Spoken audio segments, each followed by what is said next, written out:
리더가 무너지고 모든 게 실패한 것 같은 바로 그 자리에서 어떻게 다시 일어설 수 있을까요? 오늘은 리더십과 회복에 대한 아주 강력한 이야기를 한번 같이 나눠보려고 합니다. 이 모든 이야기의 시작은요, 한 사람에게 일어난 놀라운 기적, 그리고 곧바로 이어진 비극에서 출발합니다. 태어날 때부터 앞을 보지 못했던 사람이 눈을 뜨게 됐거든요. 와, 정말 엄청난 일이잖아요. 그런데 마땅히 함께 기뻐해야 할 종교 지도자들이 오히려 그 사람을 공동체에서 쫓아내버립니다. 이게 그냥 우연히 일어난 그런 해프닝이 아니었어요. 당시 리더십이 얼마나 깊이 병들었는지를 보여주는 하나의 상징적인 사건이었죠. 예수님은 바로 이 문제, 이 근본적인 문제를 정면으로 다루려고 하셨던 겁니다. 사실 이런 엉터리 리더들의 이야기는 그 시대에 처음 있었던 게 아니에요. 이미 수백 년 전에 예언자 에스겔이 이런 경고를 했었거든요. 양들을 돌보긴커녕 자기 배만 불리고 힘으로 양들을 억누르는 그런 목자들 말이에요. 역사는 계속 반복되고 있었던 거죠. 자, 바로 이렇게 리더십이 완전히 무너진 상황에서 예수님이 완전히 새로운 모델을 딱 제시하십니다. 나는 선한 목자다. 바로 이 한마디로요. 도대체 뭐가 그렇게 다르다는 걸까요? 지금부터 그 차이를 하나씩 자세히 들여다보겠습니다. 예수님은 선한 목자가 그냥 돈 받고 일하는 싹군이나 양을 훔치러 온 도둑과 근본적으로 어떻게 다른지 아주 명확하게 세 가지의 특징을 들어서 설명해 주십니다. 첫 번째는 바로 의도의 차이입니다.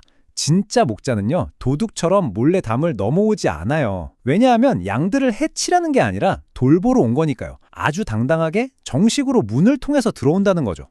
그런데 여기서 예수님이 정말 놀라운 말씀을 하세요.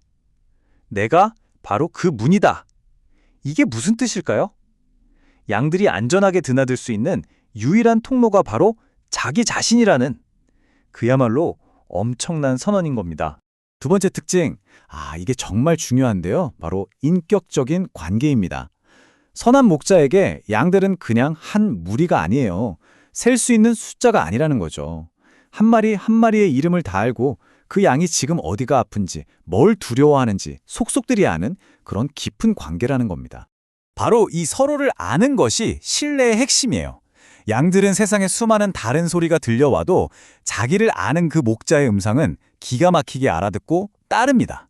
다른 위험한 소음들은 다 걸러버리는 거죠. 오직 그 음성만이 안전하다는 걸 아니까요. 하지만 이 모든 것을 뛰어넘는 진짜 목자와 가짜를 구별하는 가장 결정적인 시험대가 있습니다. 바로 위기가 찾아왔을 때죠. 예를 들어 사나운 늑대가 나타났을 때 그들의 행동은 완전히 갈리게 됩니다. 자, 이 그림을 보면 그 차이가 너무나 명확하죠. 싹구는요, 위험이 닥치면 제일 먼저 자기 목숨부터 챙깁니다. 내 양이 아니니까 하면서 그냥 도망가 버리죠. 하지만 선한 목자는 다릅니다. 양들이 자기 것이기 때문에 자기 목숨을 걸고서라도 양들을 지켜냅니다. 우선순위가 완전히 다른 거예요. 맞습니다. 결국 선한 목자라는 것의 최종 증거는 바로 희생이에요. 예수님이 보여주신 것처럼요. 완벽하고 흠없는 양들을 위해서가 아니라 연약하고 길을 잃고 상처 입은 양들을 위해 자신의 모든 것을 내어주는 것. 그게 진짜 목자의 모습인 거죠. 그런데요, 여기서 이런 질문이 생깁니다. 만약에 목자가 되려던 사람이 실패하면 어떻게 될까요? 이 질문에 대한 가장 완벽한 답은 바로 베드로의 이야기 속에 있습니다.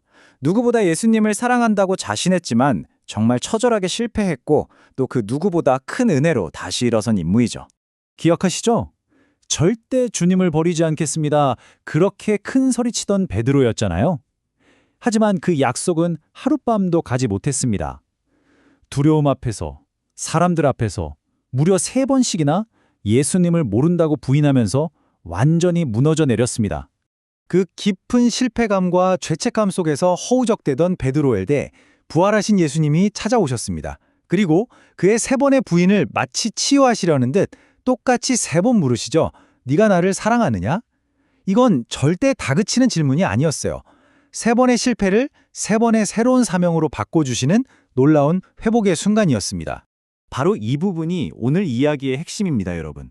리더의 자격은 완벽함이나 대단한 능력이 아니었어요. 예수님이 베드로에게 원하셨던 건 실패하고 모든 게 무너진 후에 남은 단 하나, 주님을 향한 그 솔직하고 순전한 사랑, 바로 그거면 충분했던 겁니다. 그래서 이 이야기는 그냥 성경 속 인물의 이야기로 끝나지 않습니다. 오늘을 살아가는 우리 모두에게 두 가지 역할을 동시에 보여주고 있거든요. 하나는 선한 목자의 역할, 또 다른 하나는 선한 양의 역할입니다. 우리 모두는 각자 자신의 삶의 영역에서 누군가의 목자로 부름받았습니다. 그게 가정이든 직장이든 아니면 우리가 속한 작은 공동체든 말이죠. 기억하세요. 완벽해야 할 필요는 없습니다.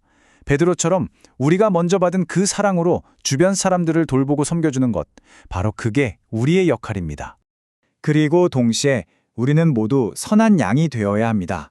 세상에는 우리를 유혹하는 소리가 너무나도 많잖아요. 그 수많은 소음 속에서 내 이름을 불러주시는 단 하나의 음성, 그 선한 목자의 음성을 알아듣는 훈련을 매일매일 해야 하는 거죠. 그리고 그분을 신뢰하고 따라가는 겁니다. 자, 이제 오늘 이야기를 마무리하면서 여러분께 마지막으로 이 질문을 드리고 싶습니다.